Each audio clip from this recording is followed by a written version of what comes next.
Hi, today is August 21st. It's Friday. Thank God it's Friday. And this is the Pro and Con Show, and I'm your host, Michael James Ott, and welcome to the show as always.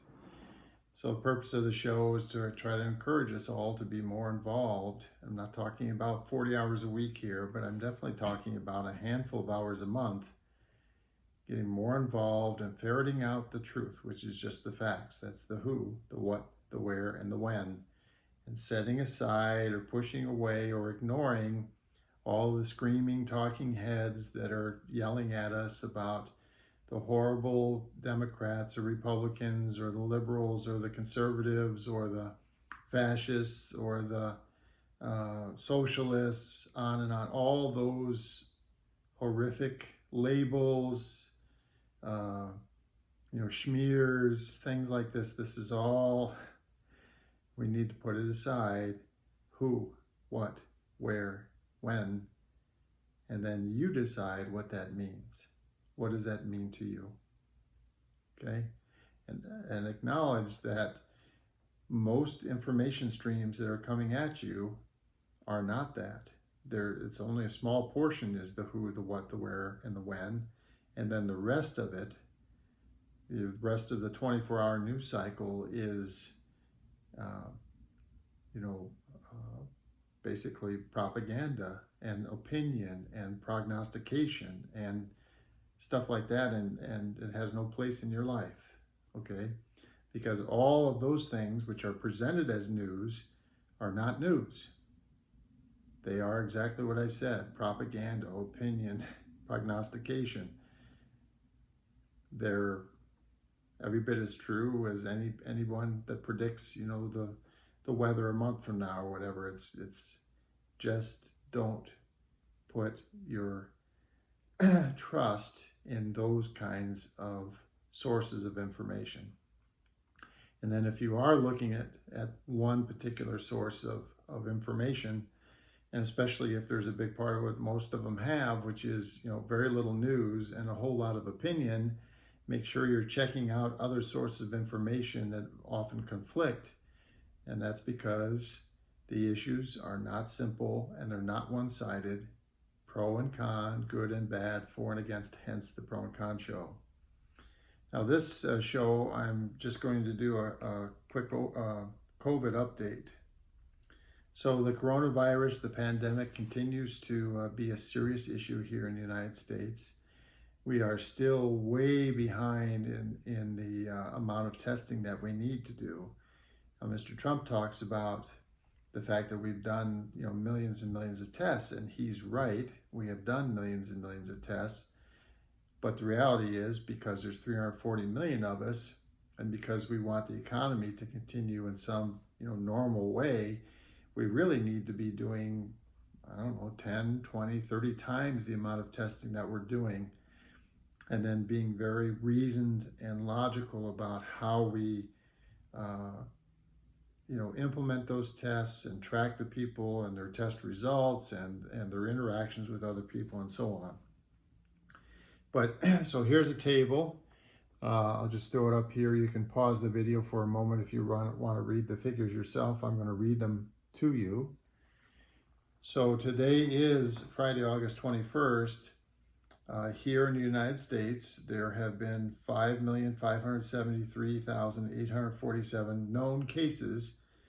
Now again, it's suspected that there's quite a bit more than those, maybe 10 times as many, because we've done so little testing. We only test people basically if they're fairly seriously ill. And we know there's a bunch of people that don't have symptoms. There's a bunch of people that don't get very sick. And then there's a bunch of people, unfortunately, that get very, very sick and die. And hence 174,255 deaths.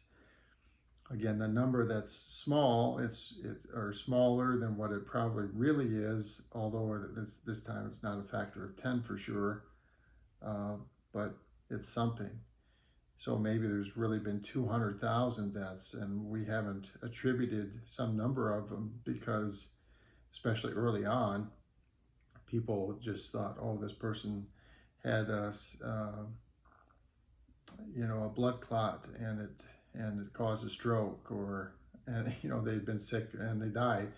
Well, they didn't really realize all the different things that this virus can do to somebody, especially the elderly and those that have pre-existing conditions like diabetes or obesity. So today there were 31,341 new cases documented. That's a 31% decrease. And the number of deaths was 905, and that's 11% decrease. And we're still basically in the middle of the global rankings as far as we've had the 8th most cases and the 10th most deaths. Let's see here. I don't know if there's been on the global, is the global thing in here? No, it's not. Okay, so I don't really want to take too much more of our time here to say, I'll also show, this is kind of the map of the country, and it's showing different colors, and those colors, basically the green areas are the ones where the cases are going down, and the darker green is they're going down significantly. Light green is going down a small amount. Yellow, kind of the light orange yellow kind of thing, that's basically saying that the number of cases, the rate of new cases is, has been consistent over the last 7 days. And then if it turns orange, burnt orange, or red, then that's more and more an increase in the number of cases over the last 7 months or 7 days in these areas. So you can see this thing continues to be a very difficult thing to chase. And the other thing is,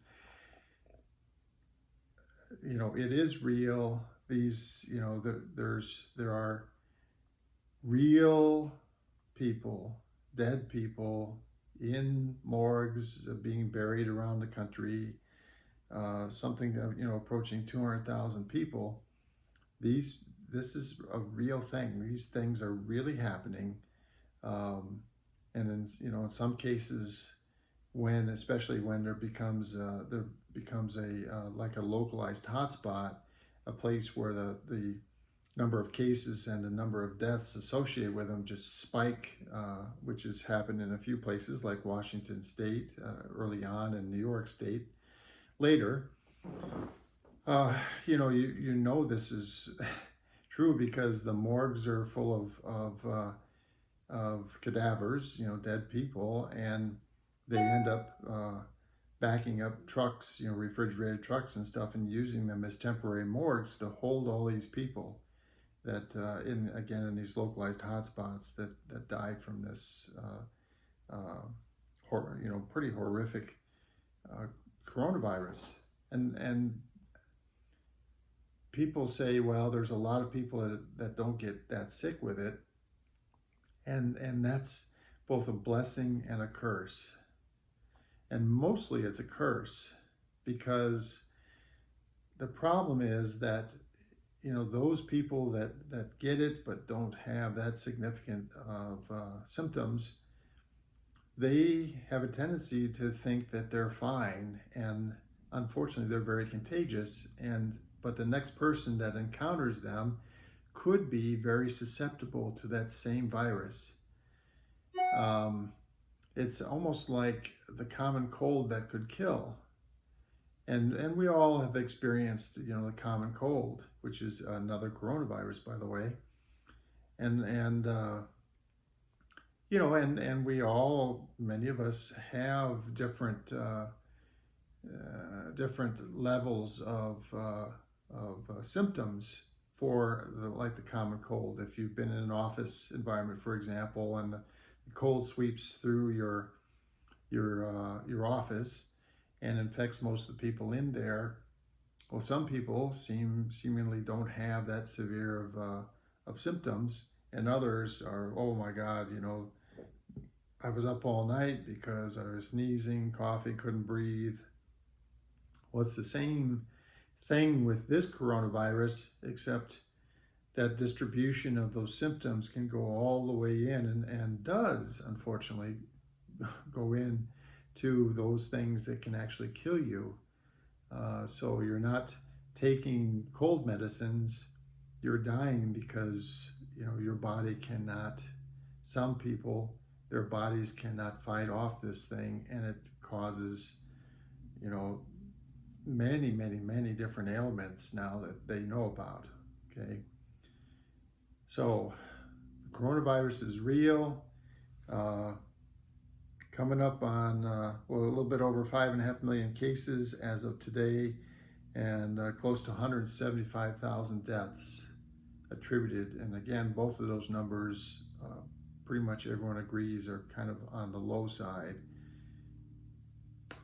It's very serious. It continues to rage across the country.